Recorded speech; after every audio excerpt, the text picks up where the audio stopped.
Alors ici bandelais.fr pour un nouveau vidéo podcast, aujourd'hui consacré à la radio bandolaise Top FM. Je rencontre Pascal Espinosa qui est l'un des responsables de la radio, de l'association qui la gère et qui va nous expliquer tout ça. Alors bonjour Pascal. Bonjour. On se connaît déjà par l'activité professionnelle de Pascal qui est électricien aussi dans le civil et qui fait intervenir à mon domicile. La société ALED, qui est donc la société d'électricité, a partagé ses locaux avec la radio pour qu'on puisse payer un loyer un peu plus petit, vu qu'une association n'est jamais très riche. Et donc vous avez hébergé dans les mêmes locaux Top FM, qui est une radio bandolaise. Donc c'est une radio, je dirais, associative bandolaise, puisqu'on est quand même installé à Bandol et on veut que ça se sache.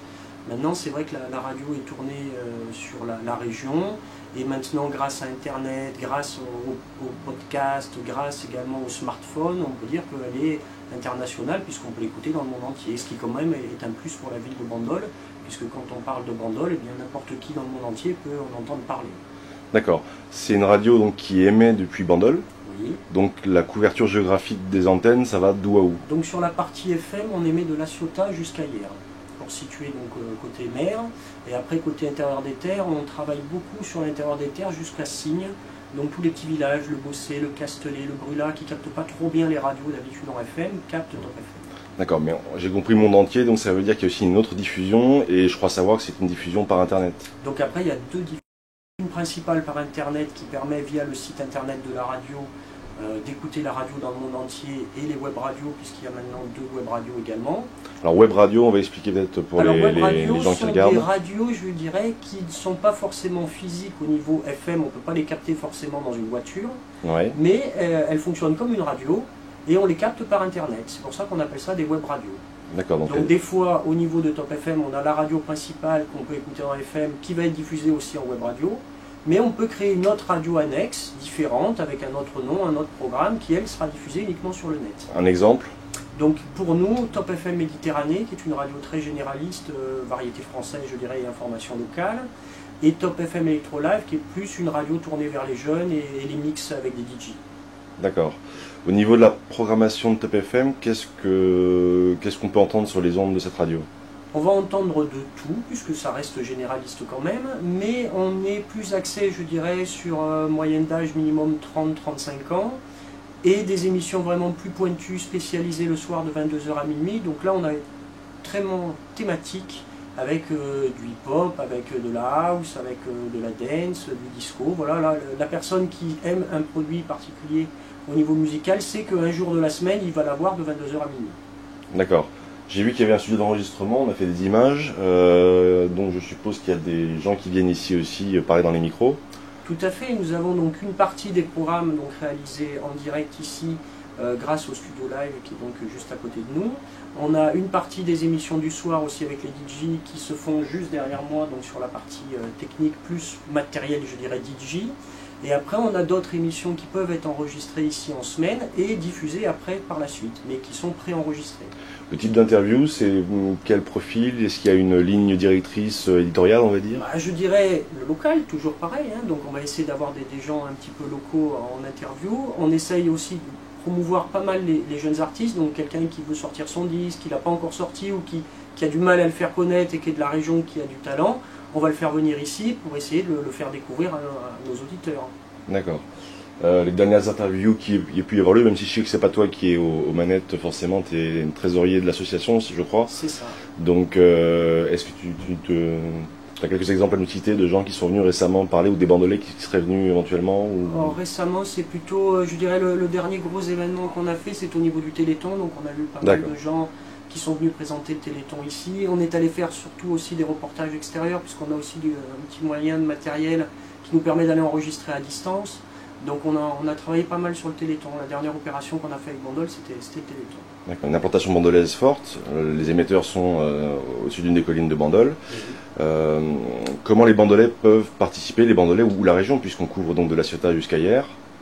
On peut participer de deux manières. Il y a la partie déjà culturelle, donc c'est en nous donnant de l'information, parce qu'on est quand même demandeur d'information et on ne peut pas diffuser des choses qu'on ne nous a pas transmises. Associations, événements. Associations, municipalités, festivités, tout ce qui peut se passer d'intéressant dans la région. J'ai la même exposition, on travaille pas mal aussi sur les expositions. Les jeunes talents donc, qui ont des idées, des choses à promouvoir peuvent nous les faire passer. Et puis la deuxième manière de nous aider, c'est fatalement financière, puisqu'une association a besoin d'argent. Donc on a d'une part un système de carte de membre bienfaiteur qui permet à n'importe qui d'être adhérent bienfaiteur de la radio, ce qui fait que nous on va aussi la consulter régulièrement dans l'année pour lui demander son point de vue sur tout un tas de projets que nous pouvons avoir. Et puis des commerçants, des municipalités qui par le biais d'annonces qu'on pourrait diffuser dans la radio, sachant toujours qu'on est bloqué par cette histoire de pourcentage de diffusion de messages publicitaires commerciaux, nous permettrait de finaliser le budget, puisqu'il y a quand même des salariés dans la radio pour la faire fonctionner, il y a des frais généraux, des frais fixes. D'accord, donc ça veut dire que des commerçants qui voudraient annoncer un événement particulier, une opération, même de l'association des commerçants, de Bandol ou d'ailleurs, voilà, tout à fait. de signes, on a l'avantage que, étant associatif, on n'a pas des gros frais de fonctionnement, donc on arrive à diffuser de la publicité, des messages, pour un prix beaucoup moindre de ce qu'on peut trouver ailleurs, puisqu'on ne fonctionne pas du tout pareil. Il y a quand même des employés ? Oui, il y a des employés, ne serait-ce que pour la partie technique, puisqu'ici tout est géré par informatique, donc il faut des techniciens capables de mettre en ligne les émissions, de charger les morceaux, de préparer les émissions. Et après, il y a une partie d'animateurs en bénévole pour faire fonctionner les émissions. Et en ce moment, on voudrait recruter 1 ou 2 journalistes à temps partiel, où là, on est obligé de les rémunérer, parce qu'ils vont être là tous les jours de la semaine. Je ne sais pas si on peut parler de coûts, est-ce qu'il y a un budget qu'on puisse communiquer ou pas ?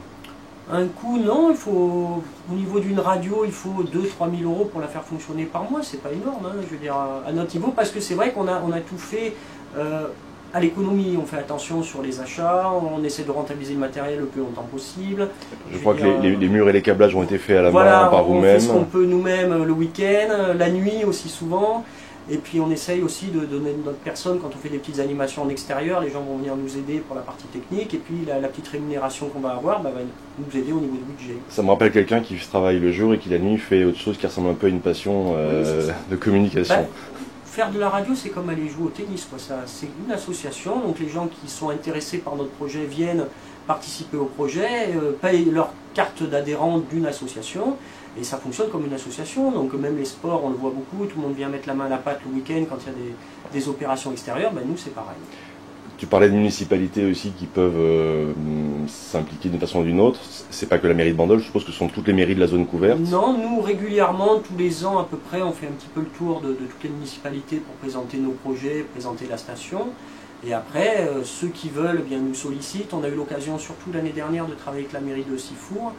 On a réalisé plusieurs opérations pour eux. Par exemple, justement, avec une web radio, donc Top FM Méditerranée, on a couvert une journée complète sur la journée des droits de l'enfant, où il y avait un forum sur le multimédia et les dangers du multimédia pour les jeunes.